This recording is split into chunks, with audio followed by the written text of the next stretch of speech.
Hi,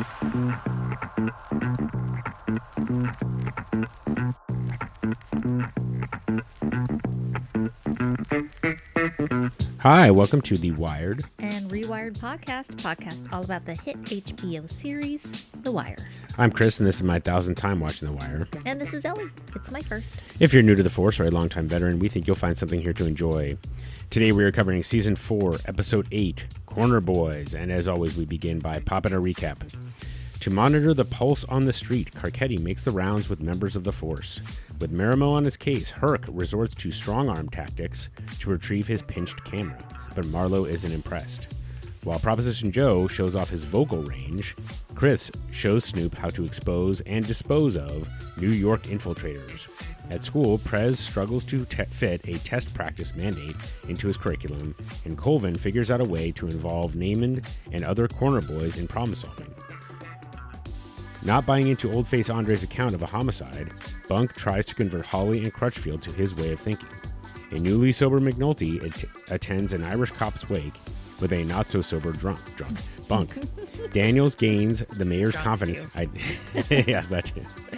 Daniels gains the mayor's confidence, while Rawls confirms Burrell's suspicions of collusion. Randy finds himself on a short leash. Dookie learns that computer skills breed popularity, and Michael is dismayed by the unexpected return of a missing family member. The episode was written by Richard Price. This, I think, is his third episode writing. It was directed by Agnieszka Holland. Okay. And it premiered on November 5th, 2006. Okay. All right, Ellie, why don't you kick it off by busting out that epigraph? It is, we got our thing, but it's just part of the big thing, said by Zenobia. Yeah. This podcast is part of the big thing, I think, Ellie. Yeah. Okay, well, any initial thoughts before we get into your predictions? No, I don't think so. Okay, well, there's obviously, for those who were not keeping track from episodes ago, Ellie gets credit for a long-running prediction. She got it right away. She predicted that Michael had been molested. Yes. And, of course, Bug's dad comes home. Yeah. And it is obviously very clear that Michael hates his guts. And so what was the tell for you? When he brushed his hand against Michael's cheek. Yeah. Yeah. Yep. That was just gross. Yep. Definitely gross. Yep. And yeah, it's like, damn, you grew. Yes. Yeah. Yep. Okay. Well, in any case, so good job on the reading that right away. Well done there. And and I think that there's an interesting component too about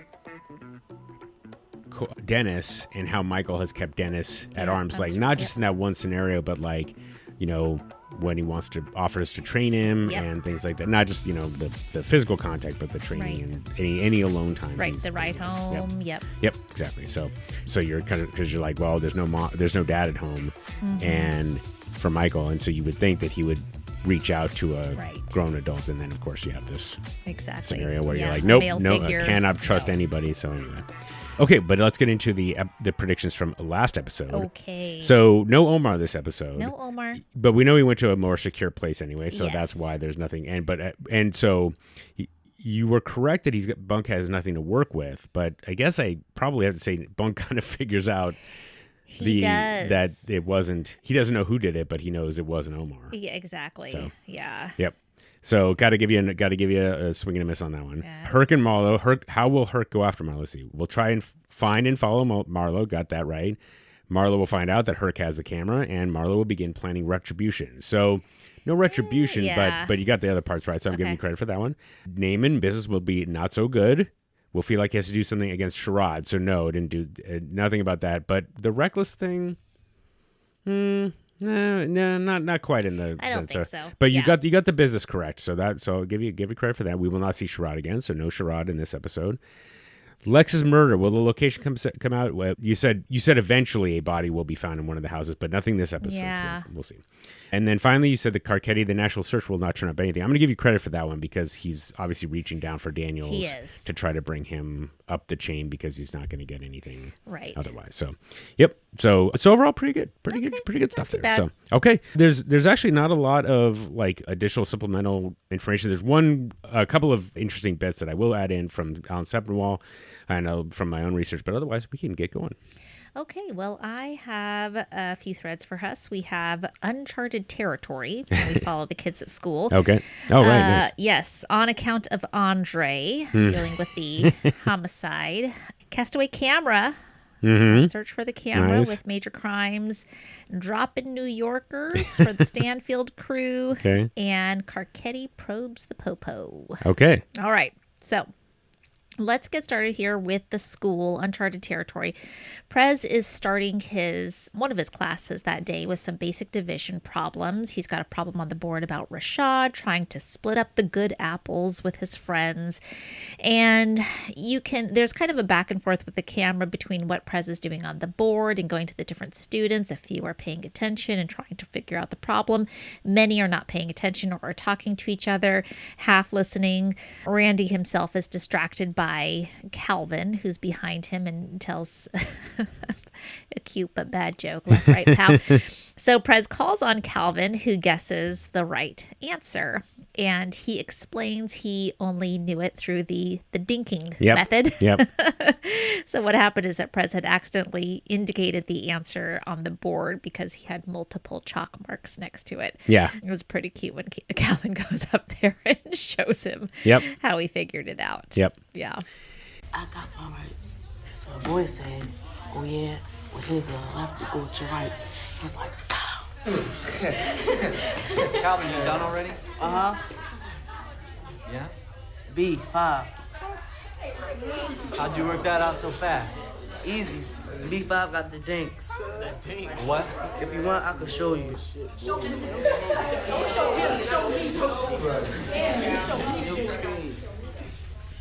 You did this with the early math class, right? So you got 82 apples, 12 niggas, and then how many, blah, blah, blah. Then you went dinking all around this one and no other one. So the answer is B5. Everybody get that? Yeah. B5, it got all the dinks. B5, and I'm an Audi 5000. Yeah, they didn't really show Prez's any kind of longer response, but I like how he smiled at the end. He kind of was just like, oh, you're smart in a different way. Yeah. Yeah. What did you think of Prez's kind of response? Sorry, two things. Do you feel like the kids should have known about 1/3 if they're already doing fractions? Should he have already explained to them that 1/3, or you just think that because he obviously assumed that they would be able to translate in their head that it's the same operation. I don't know. I guess maybe he was taking a leap there. Definitely students of that age should be really fluent with fractions already. But yeah, they clearly were struggling. Yeah, which we'll see later. Yeah.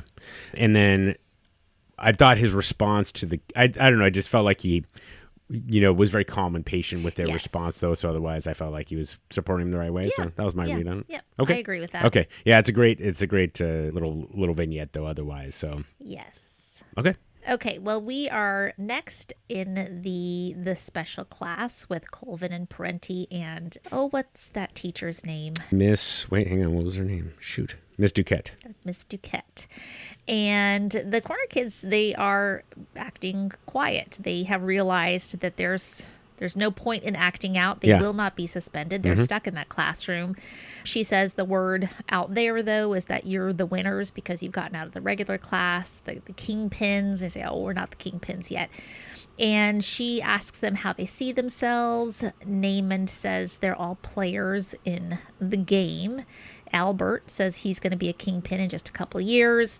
And so Miss Duquette takes that opportunity. She says, okay, everybody, this is not schoolwork. I want you to do this for you. I want you to write down where you see yourself in 10 years. Albert, who said he was going to be a kingpin, now says he wants to be a pediatric surgeon, like that guy Ben Carson. That was so funny. So this must have been before Ben Carson was going for the nomination. Yep. Crazy. Yeah, it would have been 2006, so just a couple years. So he was really on the rise at that point. Yes. Okay. In most cases, she is actually able to predict their answers. Kwame and Darnell say they're going to be in the NBA, Lakers only.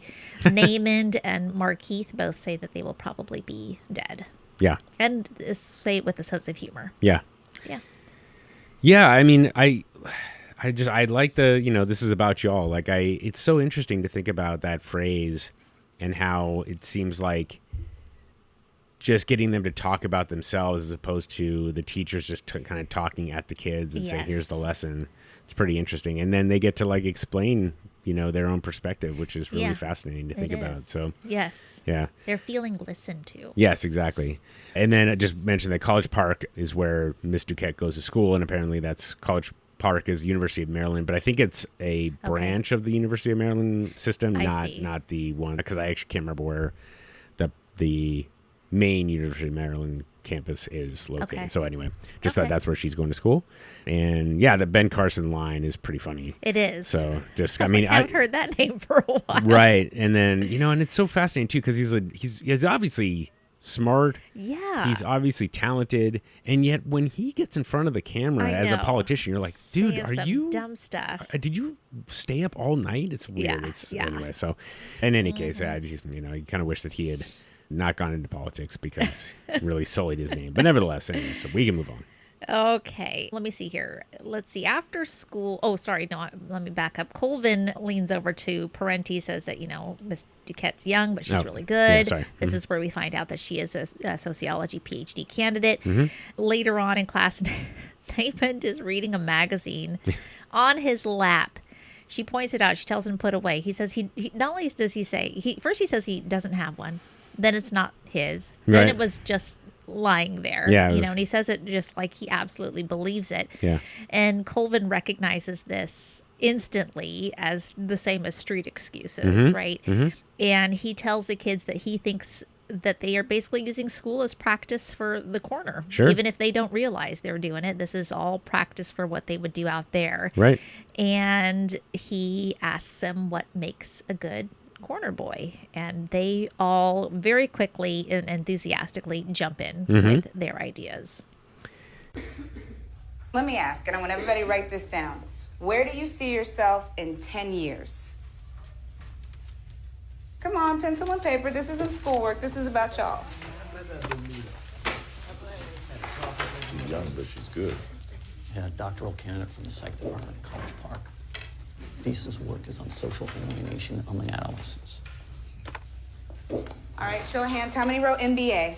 Yeah, but only for the Lakers, though. I want to be a pediatric neurosurgeon like that one nigga. What's his name? Ben Carson. Yeah, that dude. He's a black surgeon at Hopkins and Law If you want to be a surgeon, you need to go to medical school. Whatever. How many wrote down dead? Shit, you saw that coming, huh? Shame y'all have so little time and you're wasting it here with us. You know where you're going, and we can't teach you anything you don't know about that, right?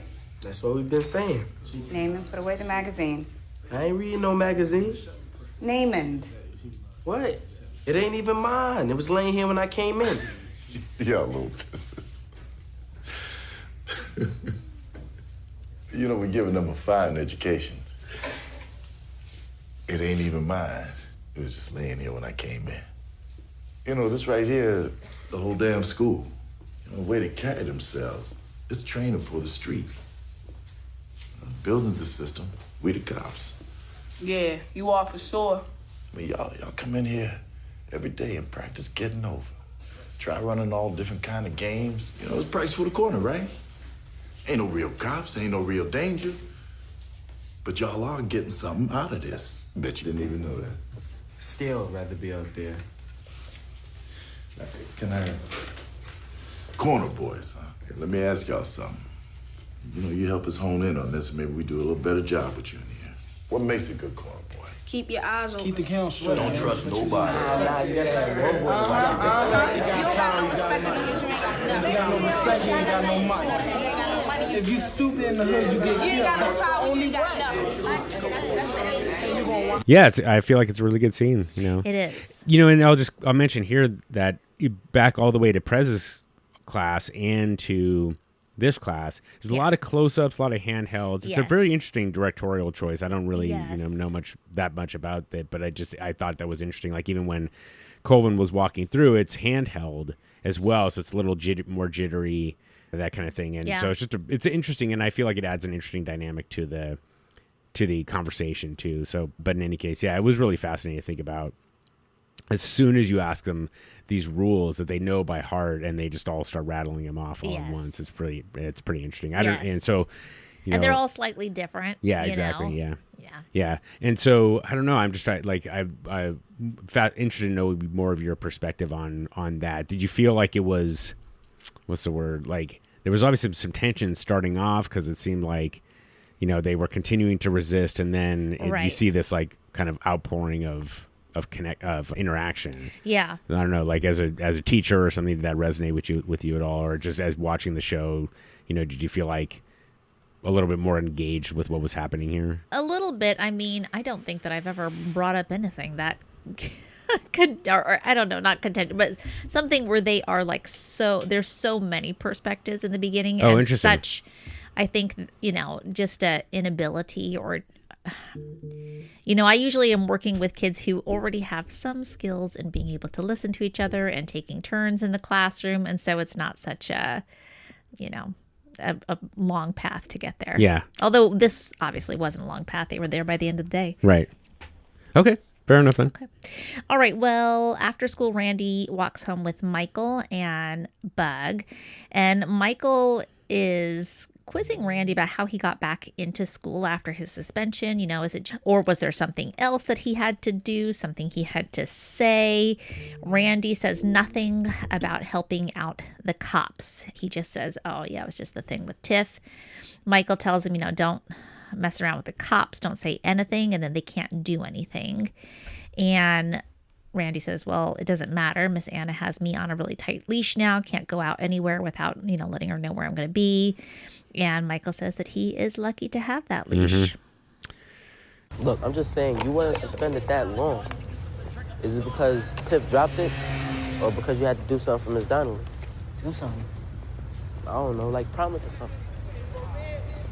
Nah, Tiff dropped it, so it's dropped. Ain't nothing past that. That's good. The thing with the teachers and cops and whatnot, they always come at you like they got you by the ass. But you keep your mouth shut. Ain't nothing they could do. So more times than not, they go away. Word on that. I mean, it don't even matter. Miss Anna, she got me on a short leash right now. Can't go out the house unless she know right where I'm going. Shit, at least you got a leash. Yeah. How'd that line hit you? I mean, yeah. When you see some of the later scenes, it makes so much sense. Yeah. Yeah. Yeah. I mean, it's interesting to think about. I don't know, like just kids feel like it's like that. Any attention is good attention kind of thing, and so the fact that Miss Anna has Randy on a leash, that shows she cares. Exactly. Yeah. Somebody's parenting him. Yeah, exactly. And he has nobody to parent him. He has to parent himself. Right. Yeah, and his parents, to be honest. His right. mother. Right. He's parenting his mother. Exactly. Yep. Yeah. Okay. Let's see here. So later on, we have, this is the next day. Prez is going over a test. Well, the students are taking a test, actually. And instantly there's some struggle. You see one student like pull a book out and leafing through the book to try to find the answers. We've got Colvin and Charlene who are struggling. One student says, we practiced with food. These are cars. And he said, well, just focus on the numbers. And somebody says, how can you have 1/3 of a car? Dookie did understand the question. He tries to just pretty kindly explain to Charlene that it's 1/3 of all the cars, not 1/3 of a car. She says, did I ask you? And she gets up and she storms out. So in the face of anything that seems unfamiliar, anything that involves academic struggle, it doesn't go very well. They give in. Yeah. And I mean, I feel like it's an accurate, I feel, a portrayal of just like, I mean, any child that feels powerless, right, will react in that way. But of course you learn to, I guess, adapt to a situation like that. And, but some of these kids have not had a chance to develop that particular skill. Exactly. So, well, it's kind of, that like learned helplessness. Oh, right. Like when you have struggled and then you kind of just like, I can't do this. Yeah. Yeah. Like you instantly, as soon as you see something unfamiliar. Yeah, sure. Yeah. Interesting. That's kind of how I see it. Yeah. I mean, I think it's interesting too that, the dynamic also of that Dookie essentially by being helpful. Yeah. hits a nerve with Charlene because they're supposed to be the same level, Yeah. and yet he understands that she doesn't. So, of course, that's part of the reason why she freaks out at him, whereas I think if Presbeluski had answered the question, it would have been okay. So Exactly. Yeah. So later on, we have Namond telling Randy and Michael about the conversation that they had in this special classroom. They don't believe him. They're like, yeah, what? You're lying. And Michael asks if he's headed to the gym. Namond says no, he has to finish selling the rest of his package. And actually, he says he has to put it into vials so that he can re-up again. Mm-hmm. Dookie stays after school. He's using the computer. He's really doing well with the computer. He's on, I don't remember, level 12 or something like that. Yep, but he level knows, 12. again, the quick cheat. Yep. He has cleverly figured out how to get all the way to level 40, Mm-hmm. right? So Prez is now seeing this a couple times in this. Mm-hmm. Okay, well, let me see here. Delonda then finds Namond in his room, and he is, watching TV or something, separating out his vials. And she says, oh, no, you don't take this here. Did you ever see your father take this here? It would be problematic if the cops ever came to the house. She says, no, you don't do that. You hand that work off to a lieutenant. Yeah. And he says, okay, Mom. Ugh, poor guy.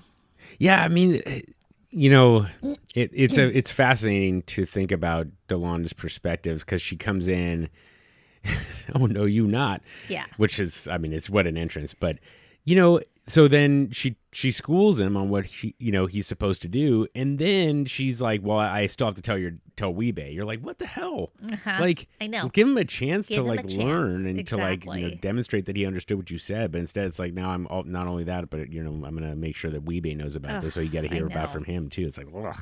I know. Don't be like that, but it's Delonda, so Yep. it makes you wonder. Like, she can't even accommodate her son, a mistake from her son, Right. so let alone herself. So Exactly. Michael comes home and asks about the rice-a-roni.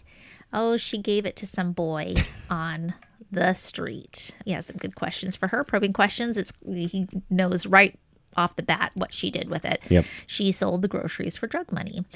And she's going out. He has the cash. He gives her some money. She says, well, I'm going to take the card, DSS cards. I guess it's like a Snap or EBT or something like that. And he says, oh, no, you're not. I'm keeping that. Where's the rice-a-roni? Ma, where's the rice-a-roni? There's this boy on the stoop looked like he was starving. So you cooked it for him? Nah, I just gave it to him. Just gave it to him. Boy ate a raw box of rice-a-roni.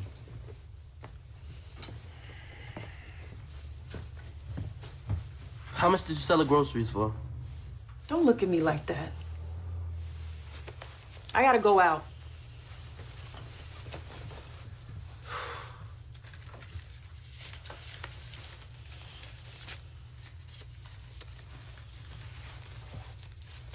$10. You have your rice-a-roni profit. Michael, come on. Boy, I ain't gonna let you hold the DSS card if you ain't gonna do right by me. You're gonna let me hold that card. You a hard child.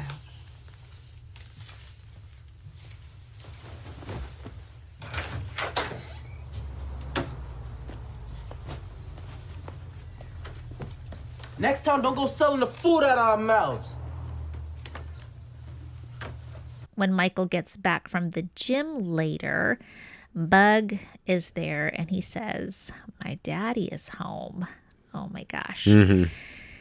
And so Michael's mom comes down, and behind him comes Bug's father. He comes up. This is what we talked about. He brushes his hand against his cheek, and Michael kind of freezes and looks to the side. He says, oh, you grew. And then he walks off, and he and his mom have this look where, Michael's just like, what the fuck, Mom? Yeah. He talks to her later, confronts her, and says, you promised that this wouldn't happen. He was supposed to have 12 years, I guess, on a drug charge, but came up for parole. She says, this is actually a good thing. We'll be a family again. People can change. and he's going to take care of us. And he wants to carry the independence card now. He's going to take care of all of that. Mm-hmm. Oh, yeah. Man. Yeah, I mean, it's just... So, there, I thought there was an interesting parallel with Michael smoking out the excuse that his mom gave, and we'll talk about Bunk and Andre. Yeah. It's just like, your whole story is fucked up. Like, you barely survived any kind of questioning, which is, kind of interesting thing.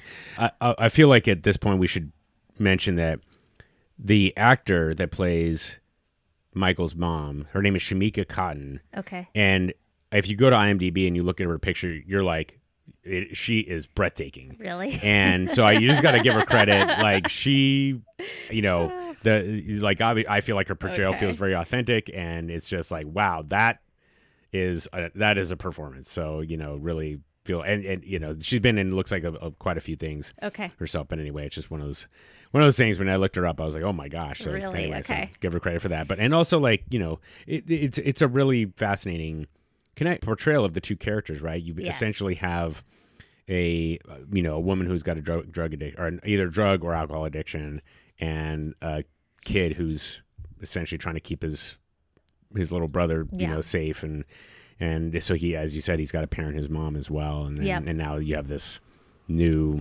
traumatic, toxic energy coming back into the house. It's just rough. So, and then I didn't pick this up until I watched it this time, but when his mom, after they're talking about he had 12 years, and she's like, it's a good thing, and so on. She leaves the room, and Bug is just looking at Michael, and he's just got this, he's just looking at him like, what are we gonna do? Yeah, or exactly. I think it's pretty clear that Bug doesn't understand what I don't think Bug's dad did. Exactly. So, and also, that damn you Gru line. I know. It's just nasty, just disgusting. unsettling. Oh my God.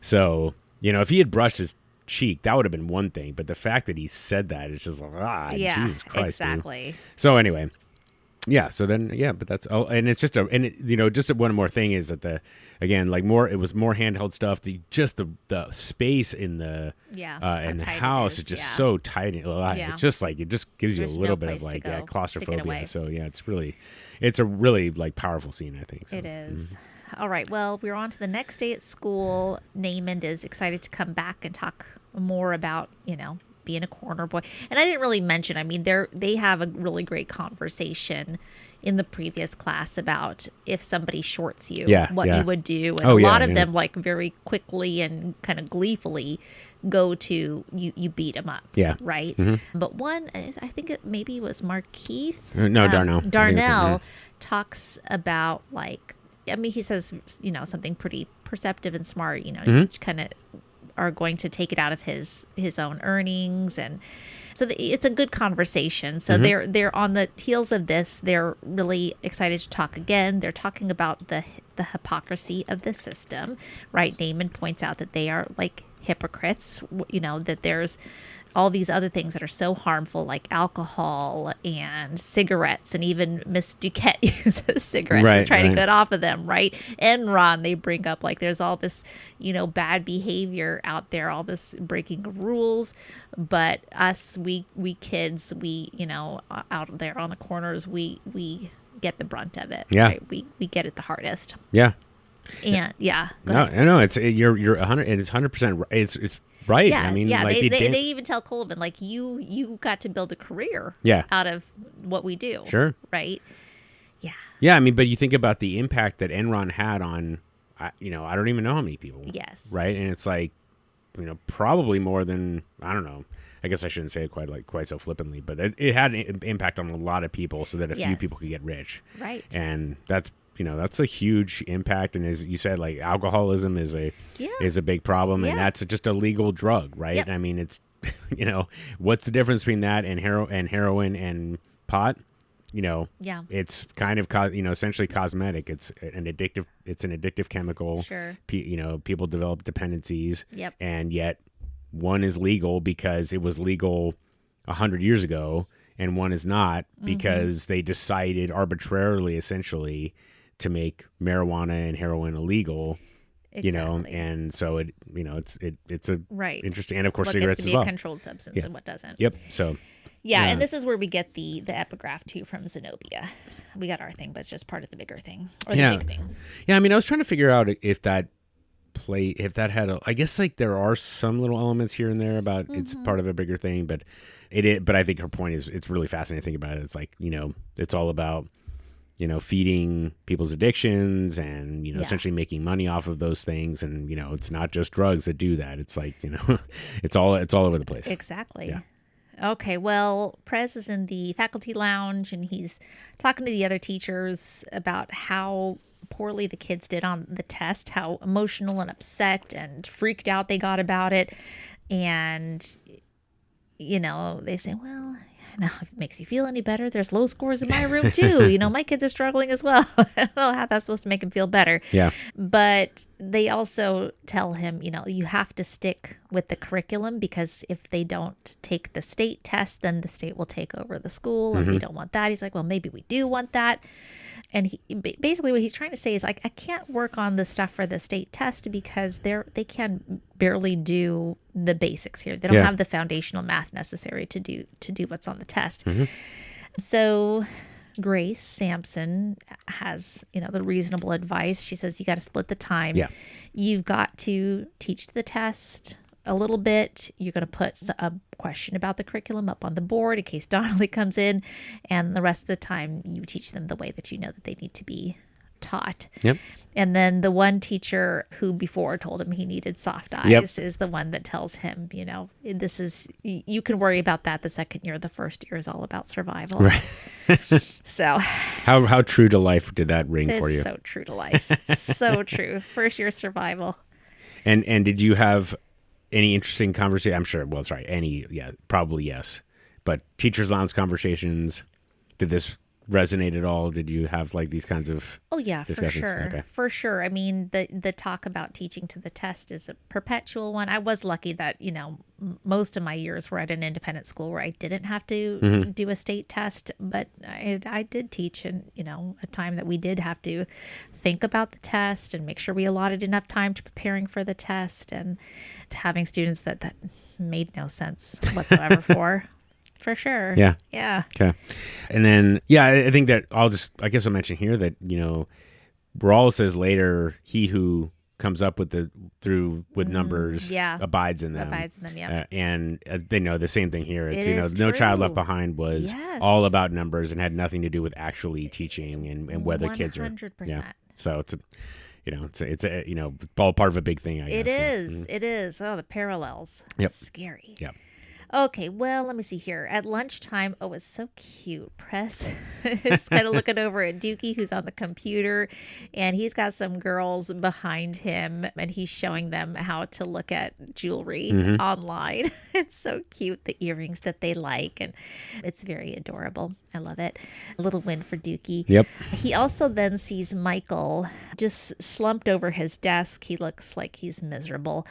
And he kind of motions for him to come. Michael comes over, but really, he's just like, what's going on? And Michael won't talk to him. He says, well, if you can talk to me anytime, or if you'd like, I can set you up to talk to the social worker. And he looks for a moment like maybe he's considering it, but then decides against it. Yep. Yeah. You okay? Yeah. You sure? Something at home? No. Come on. I said no. Okay. So is there anything you want to talk about? There's me, but if you'd rather, I can write you a pass to see the social worker. Just say when.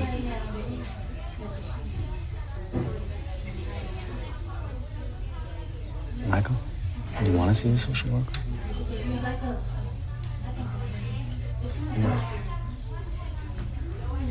Later, Michael goes to pick up Bug, but we know that he always picks up Bug. That's why he can't stay after school for detentions.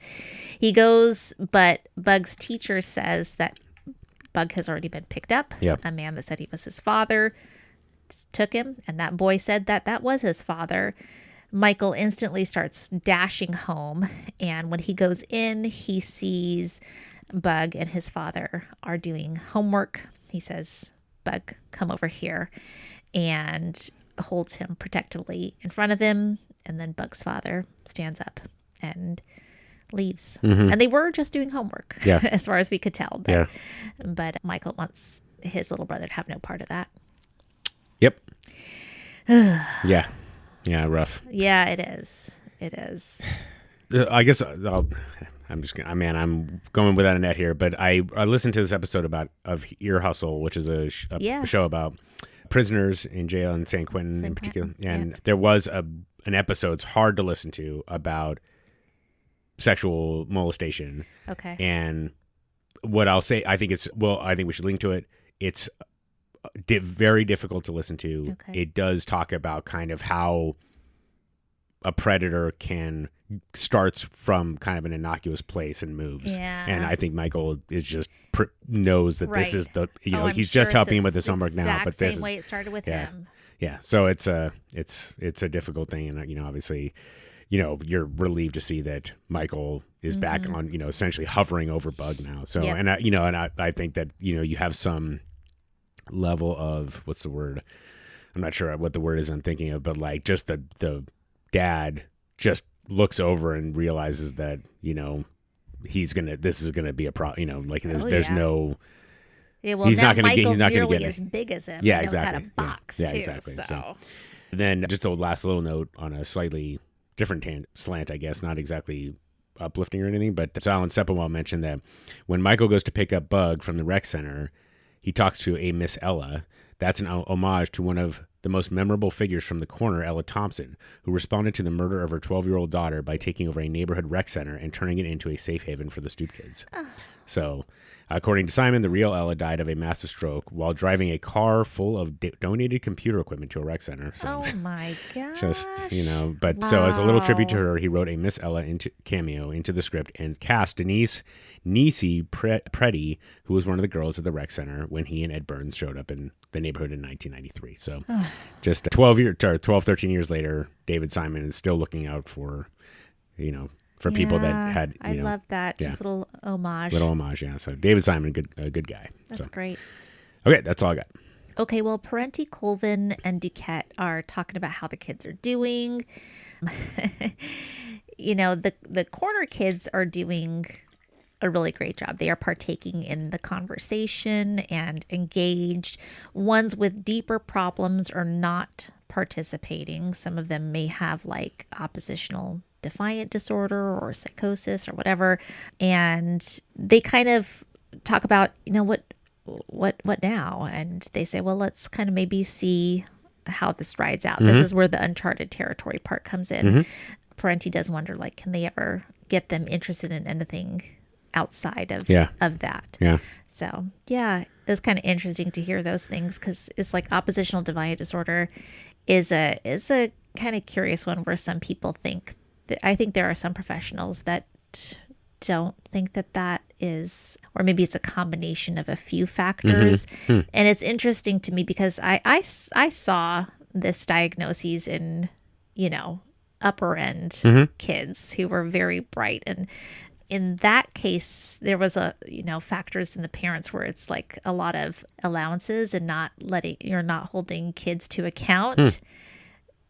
It just makes me wonder if that would have been the right diagnosis for kids who don't have somebody to even, it's not like somebody's not holding their feet to the fire. Like there's nobody there even to do it in the first place. So interesting. Yeah. Anyhow, just something curious. Were you given any kind of tools to deal with that at all, or you just had to kind of accommodate as best you could? Just accommodate as best. But it's kind of hard when somebody you're working with just basically disagrees or doesn't want to do anything you ask or say ever. It's hard. Yeah, I can only imagine. Yeah. And I've only had a handful of students, that were identified with that. Well, here's one more question for you. So, and this is really hard to answer, I'm sure, but So I think they mentioned Zenobia being like borderline psychosis, and it's like she's a child still, so you have to figure out like, you know, you want to treat her kind of as an adult in the sense that you don't want to baby her, right? But at the same time, you know, she's got this, you know, they're thinking that she has this disorder, that will prevent her from, you know, essentially interacting in a way that is consistent, you know, that you could essentially treat her the same way you would treat other people, right? If that makes sense. Yes. So, you know, like, how do you as an educator think about, or this is a person whose development is kind of back here stunted to some degree, and you have these, you know what I mean? Like, at what point do you start to like say, okay, you are responsible for this much of your behavior? Yeah. You know what I'm saying? It's a difficult line. I think, you know, it was good to have we would always have meetings with each other, like the other teachers, so we could have constant conversations about that, because sometimes it would be like something would happen and it's hard not to take it personally. And as soon as you do, you want to hold them to a standard that is older than them, because if you're hurt, then you're seeing them more like an equal. If you see them as somebody younger and less knowledgeable, then you don't really get hurt by what they do, you know? So, interesting. Yeah. Oh, that's interesting. Okay. Yeah. Because you're kind of like, well, you don't, I mean, you're a kid. You don't know what you're doing. You're making mistakes. But sometimes you just be like, oh my God, I was so mad. I can't believe they did that. And it was so offensive. And they really need to be, you know, held to this higher standard. Yeah. Yeah. Yeah. Interesting. Okay. Yeah. Huh. Okay. Like shall that. we move on? We've got one more for the kids Sure. here. Namond hands his package to Kennard. That's that little guy. Yep. Okay. Kennard's going to be his lieutenant.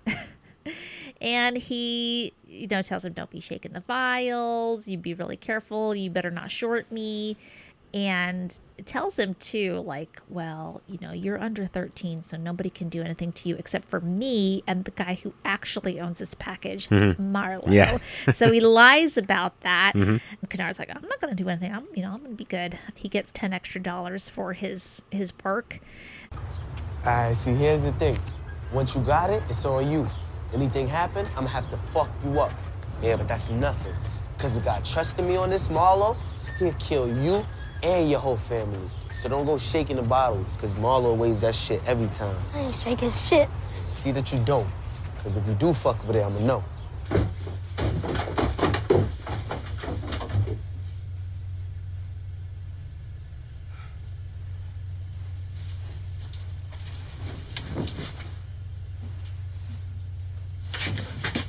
right, that's good.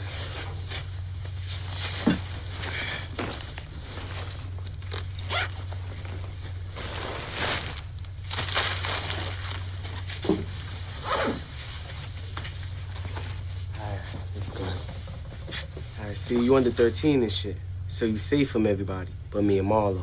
So I'm lieutenant now? Yeah, you my lieutenant. And all I get is an extra $10? Yeah, you do this good and we'll talk. Later, he gives the money to his mom. She starts counting it out, and she says, what's going on? This is not enough money. And he says, well, I'm building up my business. You know, he tells her what corner he's on. She says, what? You know, why are you on that corner? We know why he's on that corner, because of what happened last time with the rival gang on the other side. And she says, oh no, I'm going to talk to Bodie about this. Yep. And so he's just like, Mom. Yeah. You know, he just he can't get a break. He can't get a break. And Yeah. you can tell he's like really trying to make this thing work and thinking about it and understanding the game. Yeah. But, yeah. And of course, she doesn't care about him, you know, or she only cares about herself. Like, you know, this is money that I'm going to use to keep, the lights on or whatever. Right. Which, anyway, so it's, it has nothing to do with him kind of developing his skills. She's certainly gotten used to a certain lifestyle. Right. Mm-hmm. Okay, well, I'm going to move on to Old Face Andre. Okay, here we go. Landsman. Oh, but we've got some things going on at Homicide besides that. Landsman is briefing everybody. He's saying, hey, we've got our mayor to be Carcetti here. He is observing, fact-finding, so don't leave your facts around. Ha ha. Yeah. He also shares with them Forster's death, so we know now that he has passed after his battle with cancer. Tells him there's going to be a wake. I do love his, that he served 39 years without a trail of bitterness or betrayal. And it's a miracle. Yep. I love that line. Yeah. We have Bunk and Freeman and Greggs and Norris and Holly and Crutchfield all there. So he sends them off to their work. Landsman walks out. He's got wants to talk to Bunk about his overtime. Mm-hmm. The priority should be on making sure the H files are up to date with all notes transcribed to standard office report.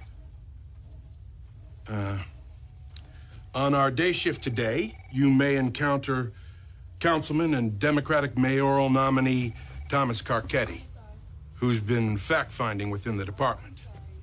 So if you go leaving your facts laying around and he finds them, that shit's on you. Lastly, as most of you are already aware, our CID commander, Raymond Forster, after a long bout with cancer, passed away last night at Johns Hopkins.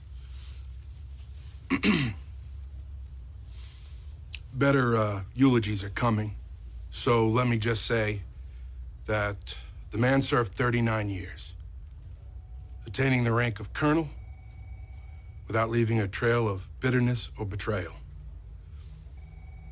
In this department, that's not a career, it's a miracle. There'll be a detective's wake this evening, followed by viewings on Wednesday and a burial mass on Friday. The family suggests donations to the Colonel's favorite charities. The addresses will be posted in the coffee room. All told. Let's see here. Kima and is it Holly that are watching Carcetti? Crutchfield, Kima I think. and it's Crutchfield. Mm-hmm. And Kima and Crutchfield are watching Carcetti in the break room pouring some coffee. And I wonder if they had set it up so that it was just like less coffee in there, because the minute he finishes off the coffee urn and puts it back, Greg says, "Oh, F that. You take the last of it, you brew some more." Mm-hmm. And he's like, "Oh, okay." Yeah. And we know she's mad at him because of his interference in the Braddock case. Right. Well, just using her her, saying that she was an inexperienced rookie cop. Mm-hmm. They're all kind of. He's trying to go around and observe things. They're at their desks. They look like they're looking at files, not really communicating with him. He says, "Hey, I'm not the hall monitor here. I just want to see what it's like and how you guys respond to violent crimes." So they all kind of follow Landsman relinquishes his file first, and then it goes to the other two, Freeman, and then to Greg's. They stop pretending to work. He says, "Is this what it is most of the time?" He says, "Yeah, you catch a case. It looks really different." Mm-hmm.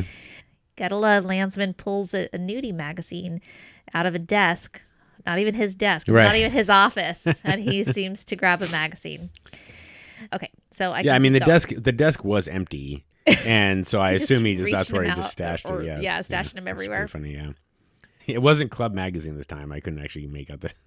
He still has to look at it sideways. So weird. It's just so weird. All the angles. Yeah. Okay. Afterward, Bunk is talking to Holly and Crutchfield near the list on the dry erase board with all of the homicides, and he's trying to get them to go back to the scene of the shooting that Omar got charged with. Bunk is trying to say, this guy Andre, he's shady. They are not interested at all. Carcetti is over there. He looks at the board too, is like, "Oh, too many deaths." And they're like, "Yep, it's fine. Yeah. We're fine. If it doesn't bother us." And they kind of walk on. Bunk is kind of pushing on Holly. Oh, no, this is a little bit later. So Crutchfield blows up on Bunk. Yeah. He says, it's not like Omar is some saint. He is a criminal, and he has a bunch of open cases, including his name on 2 of yours, Bunk. Mm-hmm. And I guess he is thinking that Bunk is trying to take one of his clearances or something like that. Mm-hmm. And he tells him, that the next case that you have, Bunk, that you catch, I'm going to be all over you. Mm-hmm. He storms out, and this is when Bunk tries again with Holly, and Holly's a little bit more amenable. Yeah. He's not such a hothead. Yeah. I'm telling you, this name in black right here got stink on it. Eyeball witness, Bunk. Run it, at least go back to the scene with me and take a fresh look. Now, you out of line here, Bunk. You are. A lot of names. Too many. No, we're good with it.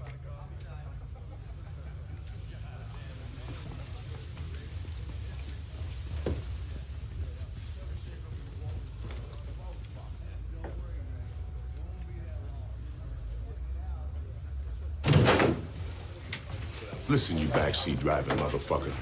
The guy picked him out. Omar fucking Little. Why he picked him out? Who the fuck cares? We got a dead female taxpayer on our hands and somebody's saying him. I don't buy it. And look who you're talking about. This ain't the motherfucker that came up with 62 ways for the peanut. His name pops up on 5 or 6 cases I know of, including 2 of yours. And you want to put him back on the street? But this ain't him. And that means someone else is walking on y'all. Let me tell you something, Bunk. The next body you catch, I'm gonna be crawling all over it. Second guessing your ass every step, pulling on every last motherfucking thread. Yeah. We're gonna see how you like it.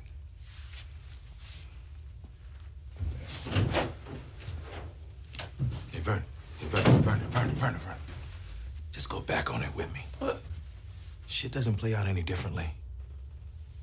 I'll give you a back rub that you ain't never gonna forget. Yeah, I just a couple of things about that. So first of all, the way that they enter so I was thinking about like the director.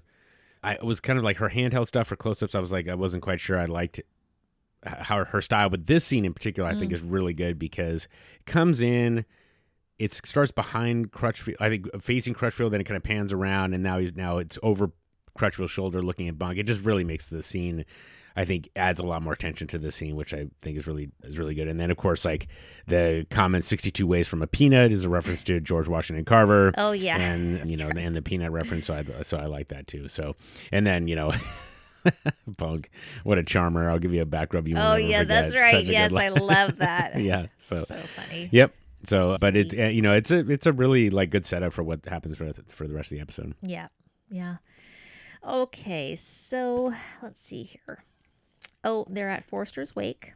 It's at that same Irish pub that they had Coles. Mm-hmm. And Bunk kind of comes up, he's approaching the camera. He gets this amazing nausea face where he's about to puke. He runs outside, pukes over the curb, kind of looks over and nods at 2 other guys. Yeah, the hearse drivers. Mm-hmm. Oh, is that what they were? They were the hearse drivers. Okay. And he heads back in. He finds McNulty, who is drinking a club soda with lime. He is just beyond annoyed with McNulty.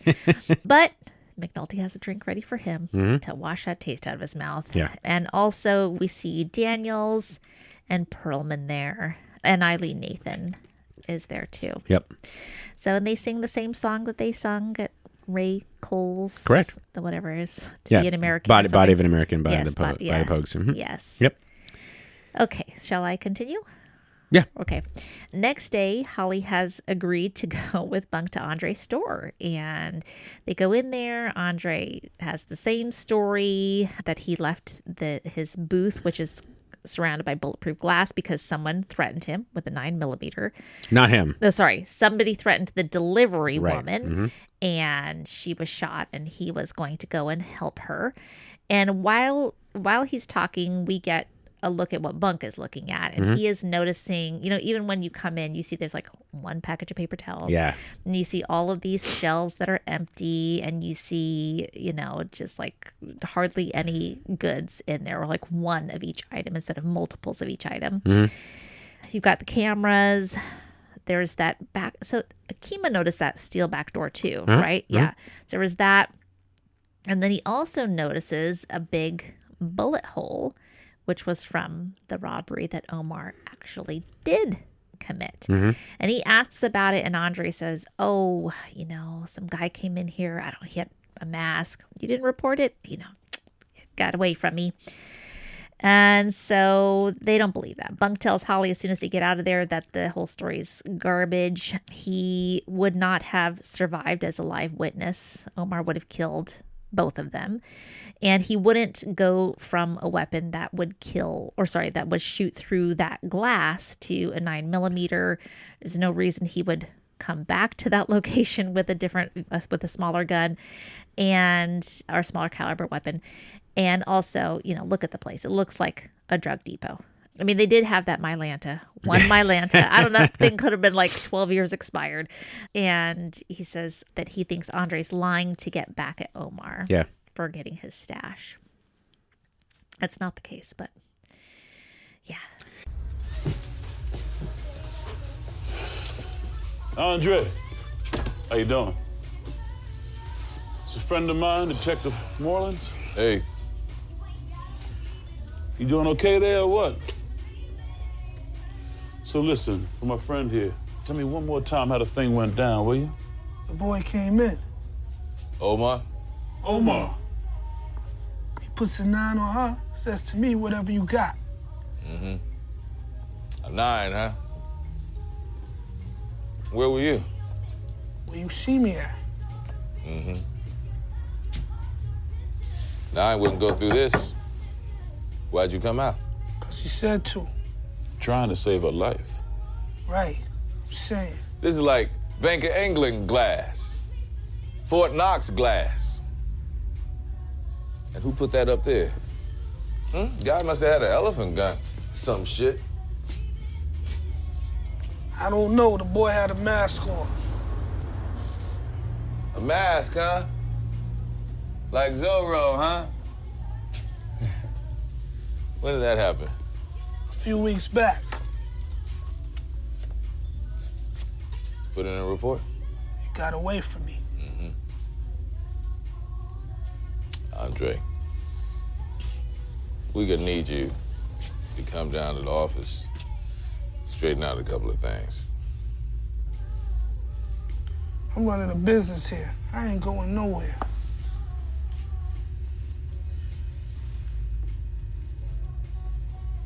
Give me a bottle of Mylanta, please.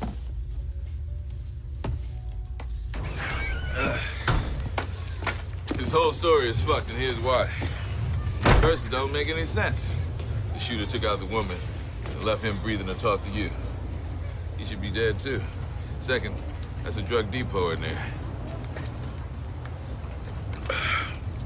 Glass, reinforced steel, camera, low inventory. And third, he's shining us on about that big-ass 50 cal hole because I know who put it there and he knows who put it there. And if he were to say, oh, that's Omar's previous, ripping off a re-up in here, which is what happened, he'd be fucked. So what? A guy comes in the first time with a 50 caliber because he knows the glass is thick, then comes back the next week with a 9. Job is it about picking the stories we like best? Motherfucker, now you gonna lecture me about what the job is? My apologies. Okay, let's go downtown. Yeah, I think the part. This is one of my 2 nitpicks. In this episode, but I feel like the whole scheme by Chris and Snoop is pretty stupid. Yes, I agree with you. Like they didn't think about this. I know. I mean, the scheme itself just to set up Omar is also kind of dumb. I mean, in the sense that you got to figure out a different way to get at him, I think. Right. But the way they did it was so ham-fisted. I don't understand it at all. It doesn't seem it was like broken apart so easily. Yes. And then I also am surprised. Bunk lays it all out, and of course, we love the Bunk, and we're happy to see him do real police work. But at the same time, it's like Crutchfield and Holly. What the hell were you guys looking at? He does make him seem like they're, and Holly does say, are you insulting my policing or something like that? Yeah. Motherfucker, you gonna tell me what this job is? Yes. Yeah. But and I think it's all, to me, forget about the bullet hole, which is obvious enough, but the fact that they killed, that this person killed the delivery lady and not Andre just doesn't make any sense at all. Yes. So, or at least they had to come up with something better than him just being smacked across the face. Or something like that. Exactly. Yeah. I mean, yeah, exactly. So anyway, it's one of those interesting things where I feel like, you know, when you unravel that part, you're like, this doesn't make any sense. How did they come up with this as an idea? When you are watching in the rest of this episode that Partlow and Snoop, especially Partlow, are really smart. Absolutely. Like clearly, right? Yeah. So yeah. Yep. Okay. Bunk comes back with a grand jury summons. And, you know, later we see them at the courthouse or wherever it is that they do the summons. You know, he and Holly both tell Andre that, you know, you could lie to us, but if you lie to a grand jury, that's pretty bad. And they even peg a lawyer who's walking by. And he says, oh, yeah, I would give him 10 years, you know. And this is a sentence that happens all the time. I love Bunk. It's like, oh, I thought he was just going to say 2 or 3 years, you know? And Andre just folds like a cheap lawn chair. He starts talking about how they hit him across the face and he was taking these drugs that got him all groggy. I'm groggy right now. See out here? That's the grand jury prosecutor. Now, you lie to us, it's just good, clean fun, but you tell tales to that 3-piece motherfucker. Whoa, shit. I ain't telling lies. Hey, Gary, let me ask you this hypothetical. How much time does a witness get for lying to your grand jury? You kidding? As much as I can get him. What's the max? 10 years. Oh, you got people going away for 10 years? Oh, hell yeah, all the time. 10 years? I thought he was gonna say like 2 or 3. Hey, look, that motherfucker went upside my head. I couldn't even see straight. Which motherfucker are we talking about? Then they got me on that medication. Made me groggy as shit.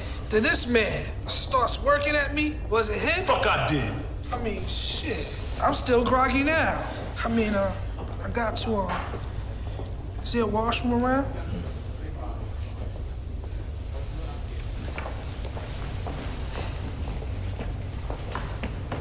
Lying motherfucker. For real. And, you know, later we see Bunk and Holly report this change to Landsman. He opens the file, he closes it, and he's pissed. Yeah. Instead of being like, oh, good thing you pursued that, make sure you get the right guy. He's just like, you just unsolved a solved murder. Yep. You know, we're all about clearances here. Yeah. And he also tells Holly to stand up for himself. Right. Oh my gosh. The fuck did you do? And why'd you let him do it? Hey, listen to me. No. That's how you got him with his head up his ass, unsolving his own fucking murders. Your job is to turn red to black, not the other way. And you, stand the fuck up for yourself. Yep. That's Landsman for you. So this is not really a nitpick, but it is kind of a funny inconsistency in that. So Gary, the guy at the courthouse, he was in season 2 when they were bringing some of the dock workers in to the grand jury. Okay. Bunk in that episode calls him Charlie, which I thought was kind of funny. So, you know, that was just an inconsistency. It's not a big deal. But he's the guy who says, you know, I almost have them swearing that the dock is on the water. So he was that guy. That's right. That's right. So he makes a few appearances in the series, and I really like him. Okay. And then just the last little thing is Landsman is eating sushi with a fork. Ridiculous. Oh, yes. You know? Yeah, I know. That's a travesty right there. Yeah. Now, you know, believe it or not, like I've never seen a fork.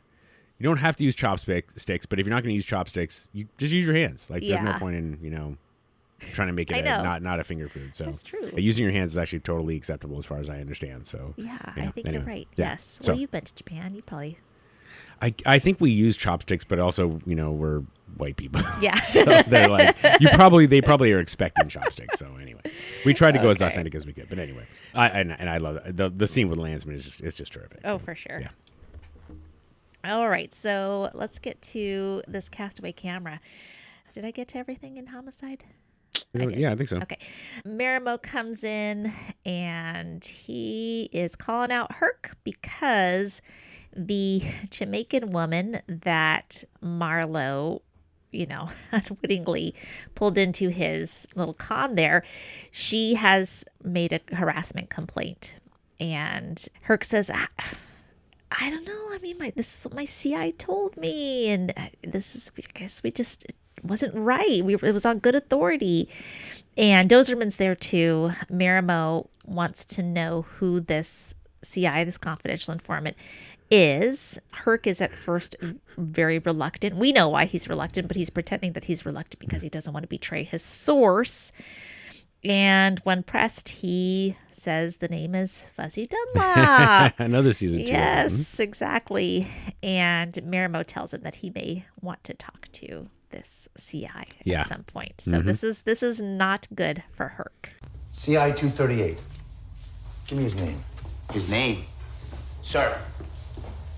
Sir, I've never been comfortable with, tossing around names of informants in squad rooms. I feel that it's... Name. Fuzzy Dunlop, sir. I might have to set up a meet with this character. He's kind of leery of meets. He's been reliable, I promise you. I mean, this one baffled the shit out of me, too. But he's never been off. Never. You jumped out on bad information, Sergeant. You brought in another agency, and you brought discredit to this unit. My unit. In good faith, though, sir. Anything comes of this. I have your report, and I will bury you with it. No. I just wrote down, on the one hand, Jesus Christ, Marimo, like, I cannot imagine as a manager of people how, like, what in the hell you're thinking of. Yeah. Like, talk about, it's almost like the Delonda Bryce, response. It's just like, I'm just going to make you feel as bad as possible. Yeah. I don't know what his motivation is. He just wants the guy to be terrified of him, I suppose. Yeah. And then but on the other hand, I'm like, fuck you, Herc. You suck. You suck at your job, and I want Marimo to give you the business because you suck. Yes. And you got to I know. There's that learn how too. to not suck. There's that too. Yes. Yeah. So, I mean, the way that he kind of lies his way out of it is pretty impressive. Oh, yeah. But Pretty on the other hand, convincing. whereas like, other lies in this episode seem to break down almost immediately. This one held up pretty well. So anyway, and it is interesting to think about, like, Marimo's, what he cares about is, another agency. He brought discredit to the unit. It has nothing to do with getting the right person or whatever. It's all about, the perception of the unit. So just kind of interesting. Yeah. Okay, well, let's see here. Later, Herc and Dozerman, I don't know how they tracked him down, but they stopped Marlowe, and he tells him that he wants the camera back. The camera has to come back. And Marlowe is just cool as a cucumber. Yeah. He says, I'll ask around. Takes Herc's card. And then he says that cameras are like pigeons. Sometimes they come back and sometimes ... Yep. So that's a little nod to the pigeon coop scene that we saw. Mm-hmm. And Herc even says, like, did he say pigeons? Yeah. So he's just messing with you. And Dozerman's like, just tell him, that it got stolen. Yeah. And he says, well, I already, put it to my CI. Now I can't go back on this. So he's got to follow through. Believe you got my camera? Oh, what? License registration. You do me one, I'll do you. You got a card or something?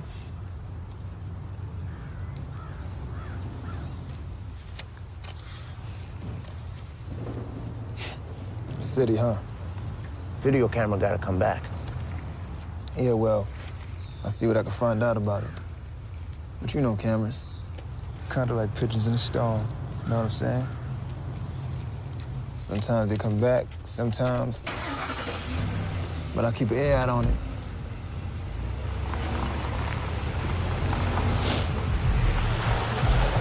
Pigeons? You just say pigeons. He's fucking with you. Look, you just gotta tell Marimo that you used the camera for the PC at the train station. And then just admit the camera got took. I already put it down to a CI. I tell Dickhead the truth. He takes my stripes on it. Yeah, and it's... That part is... The part that's frustrating especially is he takes my stripes. Like... Yes. Like being a sergeant in a way that you didn't really earn is your identity. And, it's this is your motivation. It has nothing to do with, just... Getting it past you. You have to live on this lie. It's pretty rough. And it's, Yeah. It's annoying to think that this is how, this is how a lot of people operate. I know. So I don't like it at all. Okay, well, let me see here. We've got Herc is getting angrier, so he's up in the harassment. He goes and he brings guys from the Western. We see Truck and Colicchio again, and they go to that outdoor space, that courtyard where Marlowe's guys hang out, and they're trying to eat lunch, and he's just like, whatever they have, they break it, throw it down, whatever. They just, using intimidation. Get up. Get up. Hands on your head. I was eating that. Fuck you. It's my lunch. Fuck you. Find the wall, motherfuckers. Your feet up. This is harassment. What'd I say to you? Fuck you. That's what you said to me. There's nothing here, man. Oops. My bad. You wanna play games with me? I'm gonna be in your people shit like this every day until my camera comes home. You hear me? Every day. You and yours. Let's go. Ah, that felt good. The old Western DEU rides again. Later, he stops Chris and Snoop, and you see very quickly, you could almost miss it if you were looking away, that Partlow puts the gun in this hidden compartment in the dashboard that just, goes in and it looks like part of the dash. But they look in there. He asks, what is this lime powder, or what's this powder?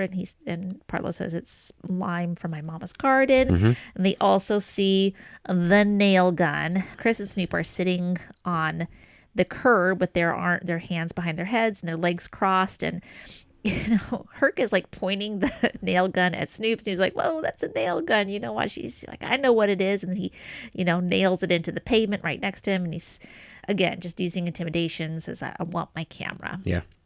So, yeah. Okay. Sorry, Yeah, I thought it was funny how he shot it into the pavement, because that's what the salesman said, that it would go into concrete. Oh, and I was you're like, right. That's right. Just a cool little connection to back to the very beginning. Oh, good. If you had a less powerful gun, it would not have gone. It would not have gone into the pavement. All right. Well, none of this is working. These guys are not cracking at all. They're back at their headquarters, and Herc is talking to Dozerman. He is remembering about Randy, and Randy didn't know anything, but what did Randy tell them? Oh, he said that little Kevin told him that Lex was going to go up there and not come back. And so he's going to go to little Kevin to hopefully get information on that, what happened to Lex, to hopefully go to Marlowe, or hopefully to rattle Marlowe into giving the camera back. Which is interesting, because I really thought Bunk was going to get to Lex and solve that, and not Herc. But maybe that's not going to be the case. I don't know. Okay. Yeah, I mean, in this regard, like, Herc actually does a reasonably good job of kind of deduction. I know. So it's kind of like, what the hell, man? You rub two brain cells together. Yeah, exactly. Golly. Okay. Shall I continue? Yeah, go ahead. I'm going to go into dropping some new yakas. Okay. Snoop and Chris Partlow are covering up 2 dead New York dealers with some lime. How do we know that they are from New York? Because of Snoop's prayer. She jokes about taking a nice newish looking ball cap. She says, I'm just joking. I won't do it. I know you don't like that. And they seal it up with the nail gun. And Snoop says, are you hungry? Let's go get Chinese food. Very casual. Yeah. Yeah. Yeah. I mean, this is where I was just like, God, Snoop is just a terrifying. Snoop is terrifying. Just absolutely no remorse. It's exactly. just crazy. Yes. So here's nitpick number 2. Okay.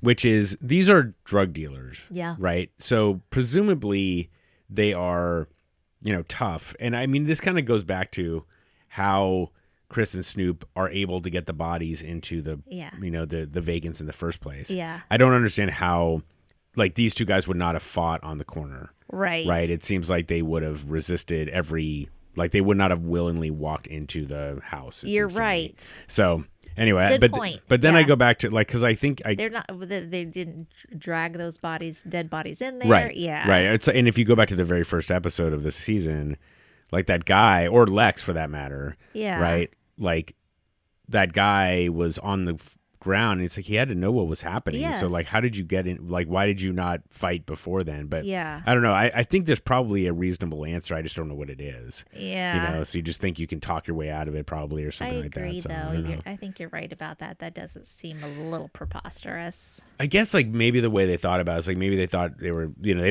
sorry, this is probably, it's a probably easy explanation. It's like, that episode in season 3 where they lure the guys into that vacant in Amsterdam. Mhm. They're like, we've got, they probably thought of it like that, where they just lured them in Right. saying, or they were going to rob, That's they right. thought they were going to rob them. And Yeah. that, okay. So there is an explanation out there. There is. They didn't know that they were going to get shot when Yeah. they walked in. Yeah. Okay. All right. I had to talk through it because it always seems bugged like me a little bit. just, I don't know. Yeah. It's two guys that are probably armed also Right. walking in there. Exactly. You think you'd have some more of a situation. Yeah. Okay. Later we see them training new soldiers in how to kill. You know, they're talking about where to shoot. You got to keep in mind someone might have a vest on, and what do you do when you come up close? And they're about to talk about, what do you do if somebody's in a car? So they are good teachers. I have to say, there's appropriate praise, all that good stuff. So yeah, Michael is not among them. Nope. But that does have me concerned now. Mhm. Okay, predictions later. Okay. Marlo brings Herc's card to Prop Joe and to Slim Charles. And it's a confirmation that it's city police, just like Joe said it would be. Joe says he will look into it and also thanks Marlo for taking care of those New York guys, and, no offense to how you do things. Slim steps in and says, you're great at it, but we don't want these bodies to be hidden because we want to send a message. And, the New York guys don't know if, maybe those guys just took off. They didn't report back in. They could have gone somewhere else, the Bronx, whatever. And so, I don't know what you're doing with these bodies and where you're hiding them. It's amazing, whatever you're doing, but could you please leave these ones out in the street after you kill them? And Marlo's like, yeah, sure, I could do that. That's fine. Yeah. It's a very interesting exchange. Yeah. Because he kind of smiles a little at the end. Yeah. It's like, amenable, and Joe and Slim Charles look a little like they're maybe kind of scared to even bring it up to him. So it's interesting. Sergeant Thomas Hawk, Baltimore City Police. Didn't I say city would come running? Did. I checked this joke out for you. See what's what. One other thing.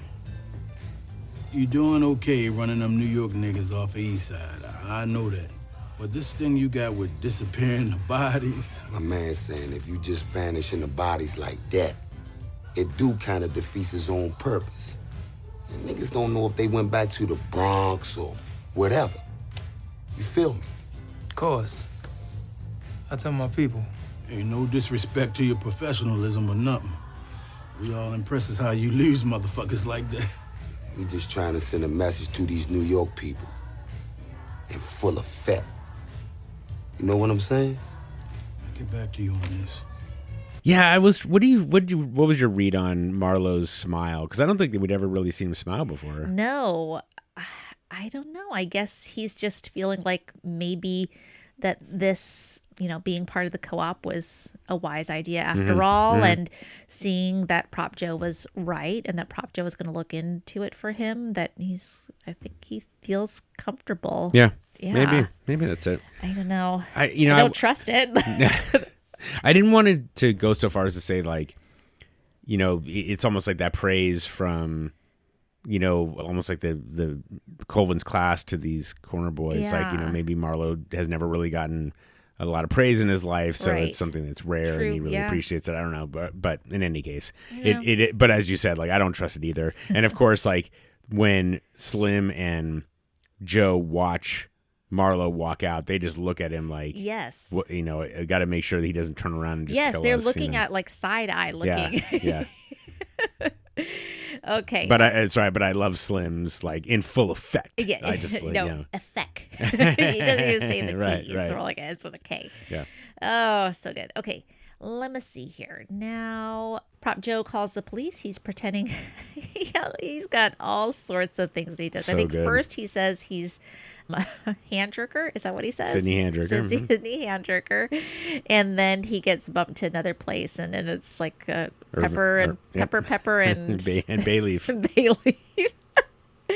And then finally he's a doctor with test results, Mr. J or something. I don't know. I can't Not just any doctor. What? Dr. J. Dr. J. God,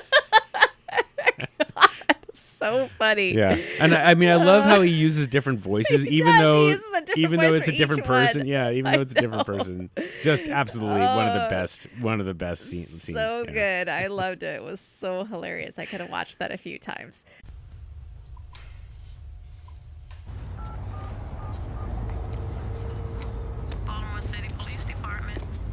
Yes, ma'am. This is Sydney Handjerker with Handjerker Cohen in Bromberg. I'm trying to locate a Sergeant Thomas Houck in regards to a client I'm representing. Oh, please. Mayor's office, Lieutenant Hoskins. Yes, hello. This is Irvin Pepper of Pepper and Bayleaf. I'm calling in regards to a Sergeant Thomas Houck in regards to He's no longer on this detail. Hold on for a minute. Major crimes, marijuana. This is Dr. J calling with test results for Thomas Houck. He's on the street. Leave a message on it. But it is effective because he then finds out that Herc is with major crimes. Yep. And so that seems like a big deal. Yep. Which I'm just feeling like Joe's going to use that to his advantage. Okay. Okay. Yeah. Don't look into your face too much because if I look into your reaction, then I start thinking too much about my predictions. Listener, I just looked up and away. He goes, so, yeah. But is it a like confirmation or that was a ridiculous thing to think? Listener, Ellie? tell us, did I give anything away with my Okay, so let's see. Chris and Snoop are continuing to hunt for New York dealers. Partlow says, because they're wondering, like, how are we going to tell New York dealers from Baltimore dealers? And Chris says all these ideas for asking them about, musicians in the club scene there that, somebody from New York wouldn't know about that. And he starts listing some of these people that they would know if they were from Baltimore. So he starts explaining it to Snoop. Snoop goes up to a guy and asks him about something show. I can't remember. The Big Fat Morning Show. The Big Fat Morning Show. And he says that his favorite on that is, I can't remember what the name was. Sanjay. And she hasn't heard Sanjay, so she's about to kill him. And Partlow's like, no, wait. He's on the show. He's on the show. So the next time Chris takes over and they do go up to a guy and ask him Partlow asks him the questions, and it's only about 2 questions before, boom, shoots him right in the head. Yep. And the body stays there. Yeah. Shaking and jiggle it, yo. Who made that track? Yo, who you talking to, dog? I'm asking who Young Leak be. You mean Two Fat's cousin? Who? Nah. Nigga, how the fuck should I know? Yo, who the fuck is you talking? Oh, shit. Like that. Fuck that nigga. So a couple of little notes here. One of my favorite comments from the Wire subreddit, which I thought was hilarious, was everybody be asking who Young Leak be. Nobody be asking how Young Leak be, which I just thought was pretty funny. Nobody asks how Young Leak, how you doing, man? How you doing? So I like that. Just hilarious. Avon from season 1. Yes. When he was over at his girlfriend's house, was listening to the Big Fat Morning Show. Okay, so a little connection really? there. Yep. Oh. And then the first guy that was answering the question, Sanjay. So by the way, her name is Sanjay DeCaris. Okay. DeCaris. So she was on the show. Anyway, but it's spelled Sonjie. Okay. I guess. So anyway. Oh, okay. But it's the pronunciation in any Okay. case. So, but anyway, he was super calm, like Snoop puts a gun in his face, and he, just does. They just walk away. It's like, damn. I mean, and I'm kind of like, I'm a little surprised that Chris even stepped in. I don't know that he actually cared, but I guess he, doesn't want to kill somebody from Baltimore by accident. But in any case, and then I thought it was funny too that if Snoop had been on the corner and Chris was doing the setup, he would have killed her, right? If he didn't know Snoop and he asked her these questions, she's like, I don't know. I know. I was thinking it's that like, too. I was like, wait, Snoop doesn't know. Snoop doesn't know. You sure it's a good way to measure it? But Snoop is in New York. Yeah, but then the the interaction with the guy from New York, presumably, it's just, man, that went crazy. It was just like, he just pulls out the gun and like just kills him when he's like, who the fuck you talking to? Just, wow. Yes. Yeah. Okay, well, let's see here. Later, Chris takes I think he tosses a gun and the nail gun. And she says he owes her $800. Right. That bitch. Yep. You owe. Yeah. So yeah, that's it for Drop New Yorkers. Okay. And then I'll move into our last section on politics. Okay. Carcetti probing the po-po. So Carcetti, we know that he was shadowing homicide. Now he is spending a day in the Eastern with their drug enforcement unit. And you see a lot of action in the Eastern. If it was slow downtown, this is definitely not slow because these boys are hungry. Something like that is what they say. Yeah. So the lieutenant there, introduces Carcetti to all the detectives, and it's kind of a game for them. They're like taking bets on who's going to get more arrests or the first arrest or something like that. And who is their first arrest? It is basically they trap a guy who is on a bike heading to work. They say that they want some drugs. He says, "Oh, you're in the right area." He's like, "Can you get me 20 for the drugs? I'll give you 10." And he's like, and they're like, "Oh, leave your bike." It's like, "Oh, okay." So he goes over there, comes back, just hands it to them like he's doing them a favor. He's like, "Okay, fine, I'll just get it for you." And he's like, "You guys are lazy." And he's about to take off to go to work, and then he gets arrested. Yeah. Yeah. Oh my God. So Carcetti is watching this, and you can tell he's just like, huh. Yep. Okay. A little unsavory.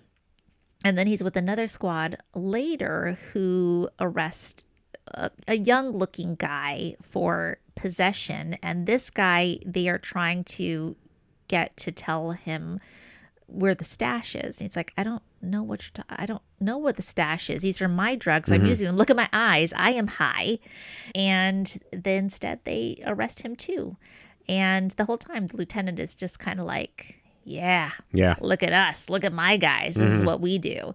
Very proud of it. Yeah, I'm looking up pre-indicted corners, what that means. Oh, yeah, that's right. He says this is a pre-indicted corner. So I guess it's something where like there was drug activity there before. Yeah. And so by coming being back there again with drugs, like basically they can assume they don't actually have to catch you in the act of actually selling. They can just assume it. So, it's essentially like they have previous evidence that it. Yeah. So it's man, it's just a brutal scene. Both terrible. of them. It's just like, what the It hell? is. Like, how are you Especially bettering the first society? Guy who's just trying to go to work on his bike. I mean, and then you they assume, impound his bike. Yeah, exactly. But Oy. I don't understand how that's not entrapment. Seriously. Like it I totally guess seems like I entrapment guess it to is me. because they're giving him money. I don't know. Like that's where I don't know the legal definition about entrapment. But anyway. Well, Carcetti then talks to Rawls about what he has seen happen here and just feels like this is, all to, meet some numbers. It's pretty useless policing.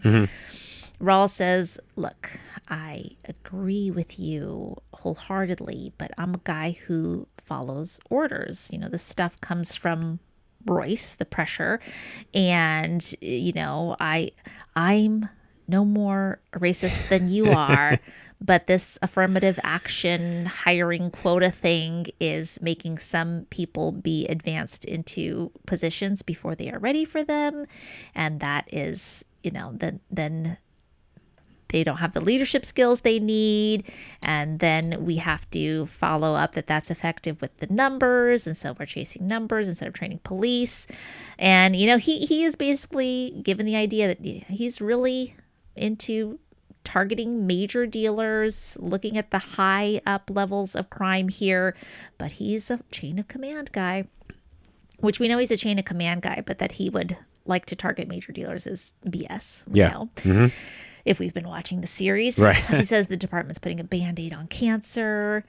Later, and he does say, you know, like, if I was in charge, you know, I would do things. If there was different leadership, or if I was able to make some decisions, that, you know, things would be different. Then they basically entrap some poor bastard on a bet, haul in $20 worth of drugs. Now they got to process him, feed him, property voucher his bike. Next thing, they're working on some 14-year-old smoke hound like he's bin Laden. The big haul there's 3 vials of cocaine. I mean, are you with this? I've been fighting this bullshit for years. The only way to go is high-end enforcement. You pick the targets that'll make a dent out there. Reduce the violence. So what's the problem? Problem is I do what I'm told. Meaning? Mr. Mayor, I'm no more a racist than you are. Thing about affirmative action, I'm just talking policy here, no offense intended. None taken. It's a numbers game. And numbers games breed more numbers games. You need a 20% hike in the hiring of black officers to keep up with the city demographic. But that's also got to be reflected straight up the chain, which means fast-tracking some people past where they're, how do I say this? Their experience warrants. And he who owes his good fortune to the numbers abides in them. Got to show arrests are up 15, 20%. We'll worry about the quality later. So what you saw out there, it's a con game. A Band-Aid on cancer. So no, I'm not with this, but I do follow orders. However, if those orders were to change, or if I had the opportunity to change for myself. So they head out. Wilson is pretty annoyed with the affirmative action comment. Carcetti's like, well, you know, he says Rawls has a point, and he asks about Daniels, and Daniels says, you know, he really doesn't, well, he has no suction, which Daniels has said on a number of occasions. Yeah. He's got no suction. Right. So. I mean, yeah, except that he's married. I guess or his ex-wife is now a councilwoman. Yeah, but exactly. But she's new, so yes. Just so to back up a little bit, Rawls' comment.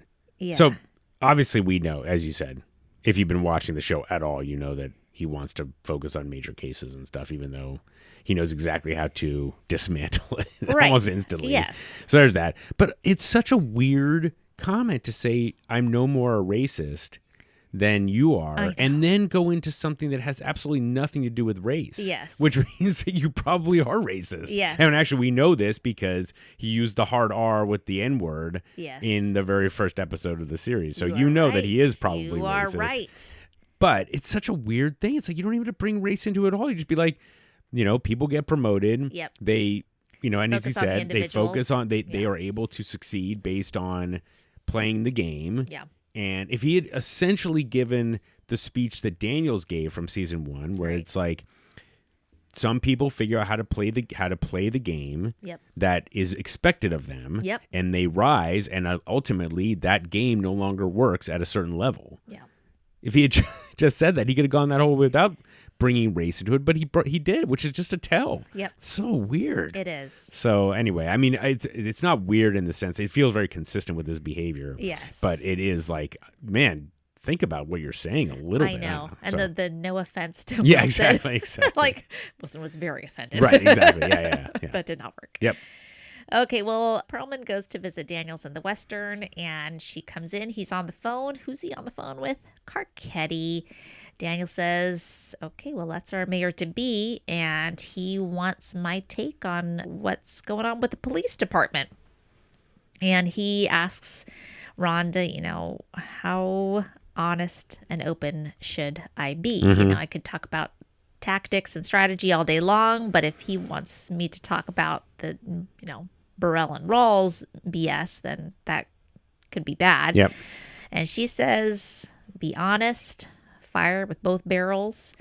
And yeah, And then they kiss. Yeah. It's very cute. Very cute. I love how they support each other.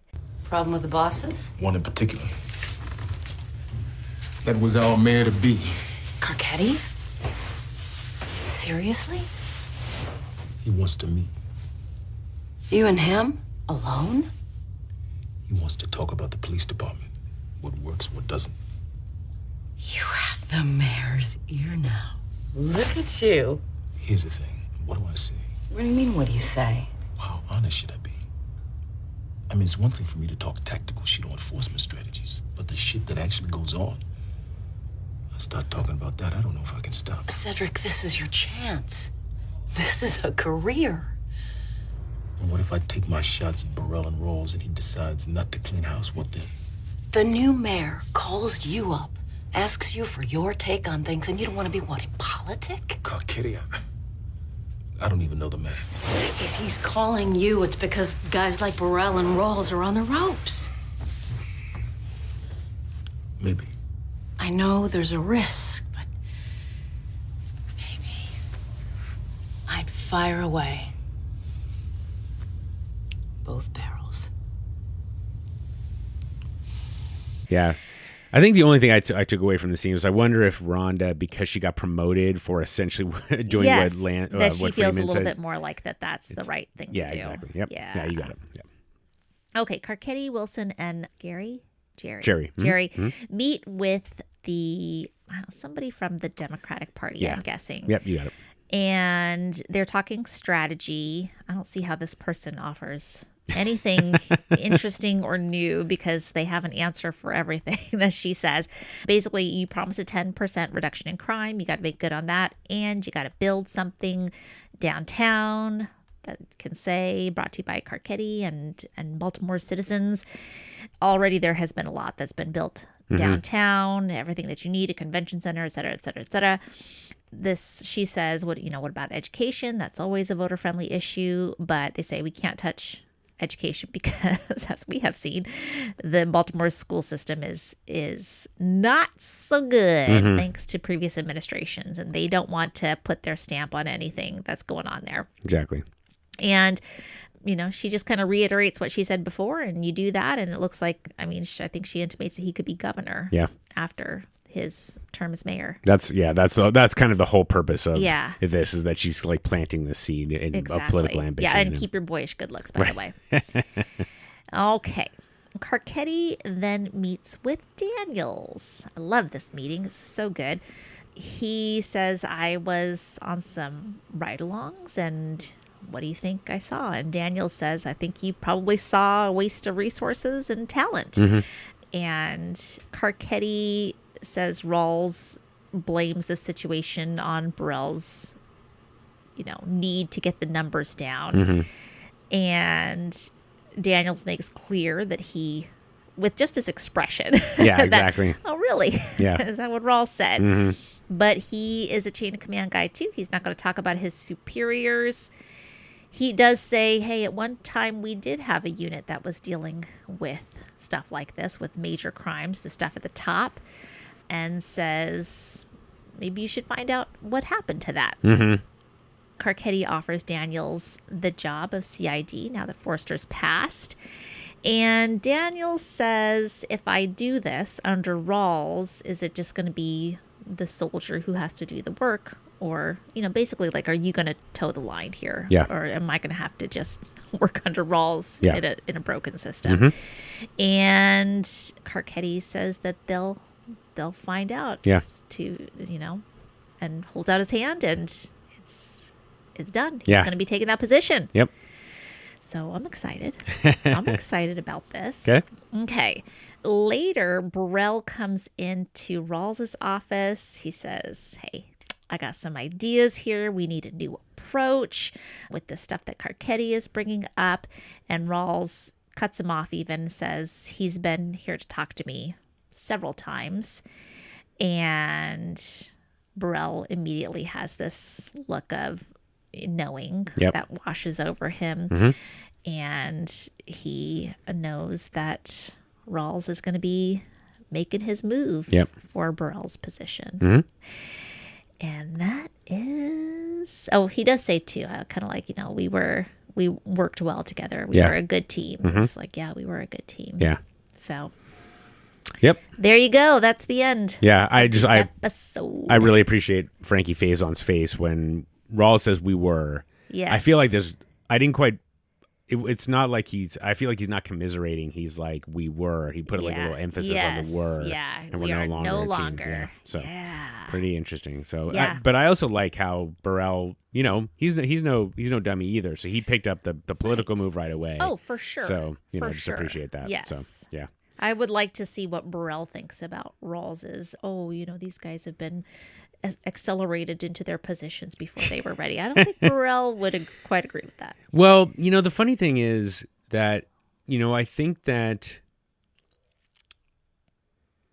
it's curious to assign blame, right? I mean, obviously from Rawls's position, he's looking at it as like, if I make it sound like Burrell decided that numbers was how he's going to climb the ladder, and it was his choice, but it was really Royce's choice, and Burrell had to essentially play the game that was being laid out by Royce. Yes. If Burrell had said, look, Mr. Mayor, I'm going to try to attack the homicide rate, but I'm going to do it my way, Royce might have said, like, no, you're doing it my way.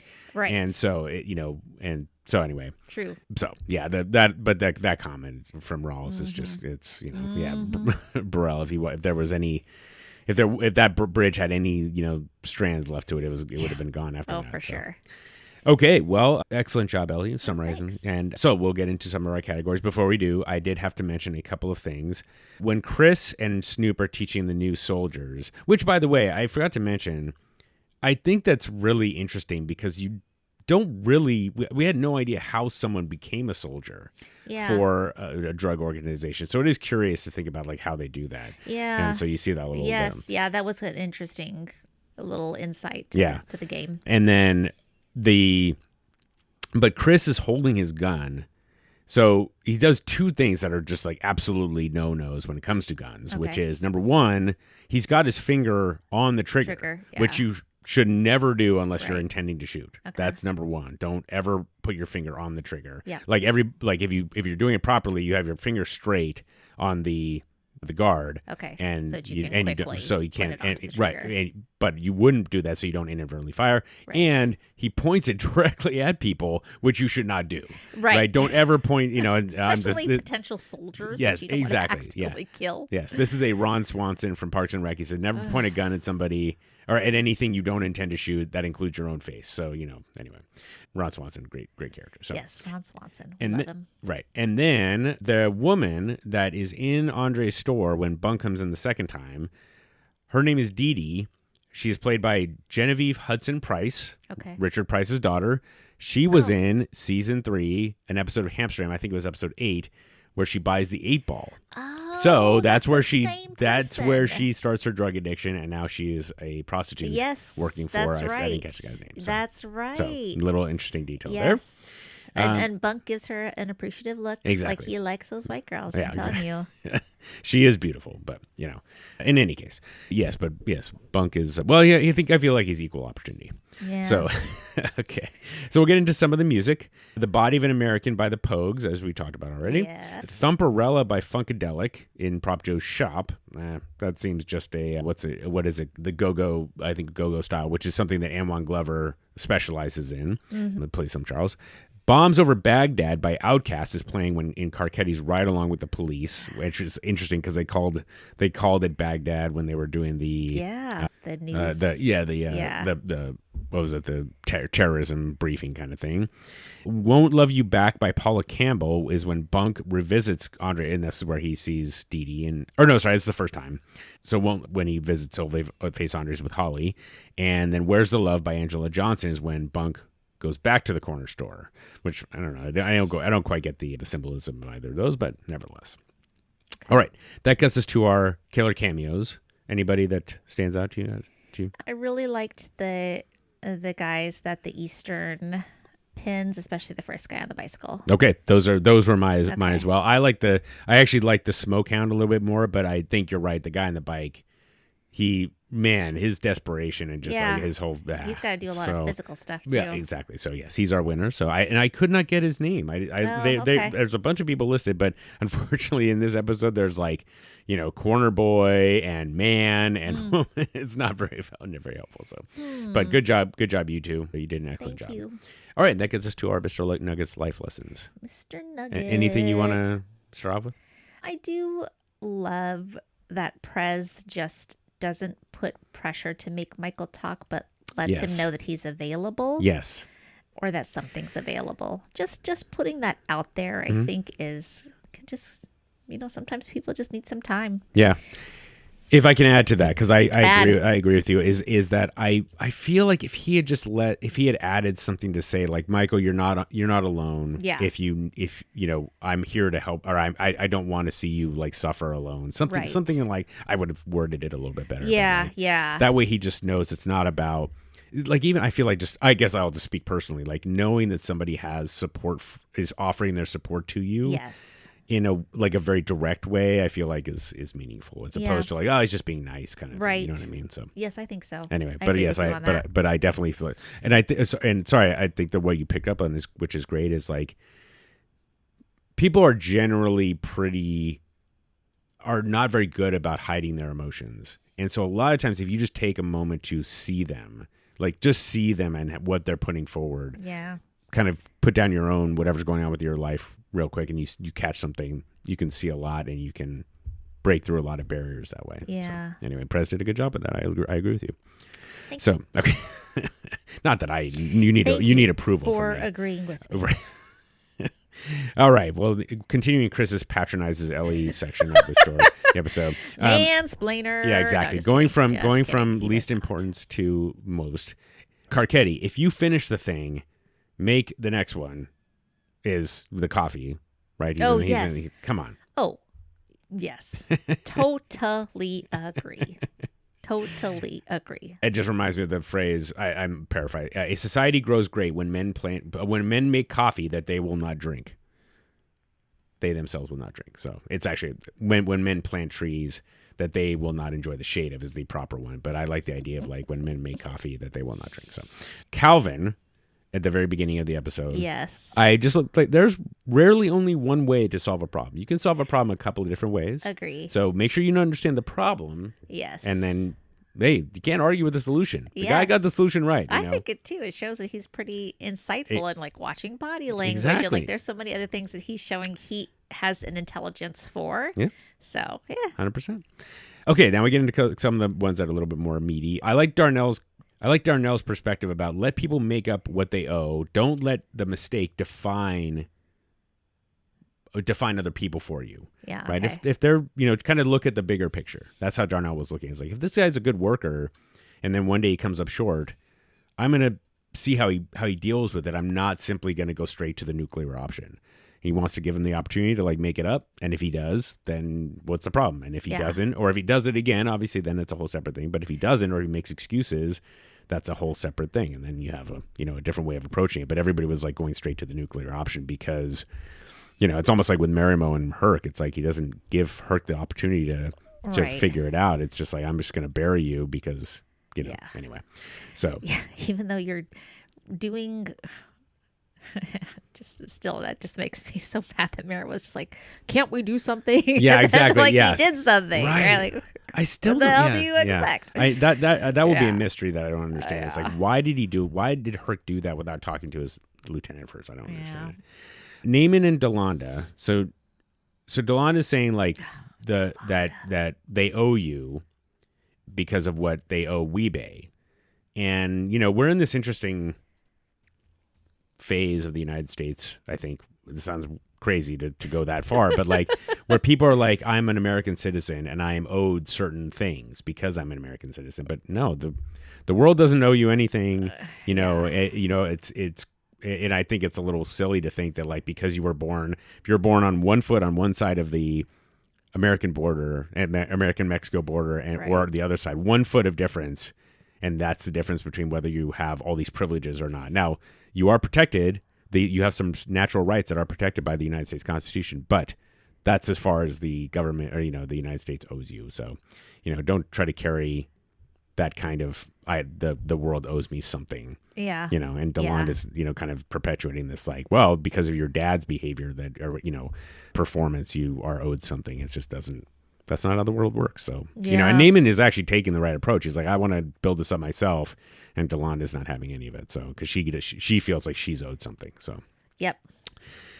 Okay, sorry. I got a lot of these, man. Rawls, his comment of he who owes his good fortune to the numbers abides them. We talked on that a little bit. But the larger point is measure what matters, right? People will measure things thinking it means success, but it might not actually mean success. It's just it's something that makes you feel good. Right. Man, I'll tell you, if you ever work in a business where people want KPIs and there can be very meaningful data that tells you something. What's a KPI? Oh, sorry, key performance indicator. Oh, okay. Sorry, it's terrible. It's a terrible term. But a lot of times people go in saying, "Oh, well, I want to know this bit of information," but it actually what they're measuring makes absolutely no difference. And the same thing applies. It's like, I'm trying to think of this more broadly. In my world, we live in the numbers. And, but it's like customer satisfaction or something like that. It's like, are you measuring somebody's actual satisfaction, or are you measuring how many people, did they solve their problem, or was the person a friendly person, but a lot of times it's like, if you're measuring the wrong thing, people will satisfy that thing because that's what the people up the chain care about and reward, but it doesn't actually tell you whether you're actually doing a good job. So anyway, figure out what is doing a good job actually means to you and deliver on that, as opposed to whether the measurement actually matches that kind of thing. So anyway, sorry, that was a rough lesson, but I guess just to close it out, it's like the people up the chain might gain their success based on certain measurements. And so that would be the career lesson, is you have to play that game, unfortunately, for better or worse. Yeah. If you play that game, then you will succeed in your career, but it might not actually matter one way or the other. So anyway, I'm going to move off that because it didn't land very well. So, and then finally the bunk, the job ain't about picking the story we like best. Yes. I mean, that was a great line. This day and age, you can find anybody to agree with you, and whether the story actually makes sense and whether the story actually holds up under scrutiny is the key. Yeah. Whether you like the story or not is not very relevant. So anyway, the bunk always full of wisdom. Oh, the bunk. Yeah. Okay. Well, let us move into the most exciting part of the show, Ellie's predictions. Oh. What do you got? Okay. I think Michael's going to give Partlow a call and ask to be a soldier. Now I think he wants to be armed now that his stepfather is back, and that will be his main motivation. Okay. I think that Omar is going to be out and looking to find out who this Marlowe guy is and wanting to find out how he can get back at him. Okay. I feel like Prop Joe is going to double cross Marlowe. Like he knows. I'm thinking maybe he's going to try to get. I think he still feels like Marlowe can't be controlled, even if he's working with the co-op. Mm-hmm. He's too much of a loose cannon. And so I think ultimately he wants to get Marlowe arrested. So I'm wondering if he's going to use this information somehow to his advantage for that. And then let me see here. I think I'm worried about Bubbles. I'm worried that he's going to start using pretty badly again with Sherrod gone. Okay. So I think we're going to see him again. I'm worried that he's going to be on a bender. Okay. I think Colvin gets the kids in the class to work together, right? As we were ending, he was trying to get them to come up with a set of rules that they would work on together. So I think we're going to see more of them interacting as a community or as a team. Okay. Like I said, I still don't think that they're going to be able to get Burrell out of there, because I don't think that they're going to find anybody in the national search. Like I said, so I'm going to continue that prediction. Oops. And that's all I got. Okay. You do have you have the one that we are going to continue on, which is the location. So you're still you are that one is going to carry over. Okay. A body will be found in one of the houses. Yes. But you were clear that you're not exactly sure which episode it will be in. Yeah. But it will happen. I'm just going to carry that one over. Okay. Got that. And I was going to ask you, Bunk and so you got Bunk and Omar already. So yeah, I think that is that. Okay. Yeah, I think that's what I got. Great stuff, Ellie. Okay. All right. Well, we will be back next week to cover season 4, episode 9. Know your place. Know your place, Chris. Know your place. Yeah. But until then, Ellie, as always, thank you for a great episode. Thanks, Chris. And we will see you all next week. Okay. Bye, everybody. The Wired and Rewired podcast is Ellie Peterson and me, Chris Aronchek. Our theme song is Nice Vibes by Neon Beach.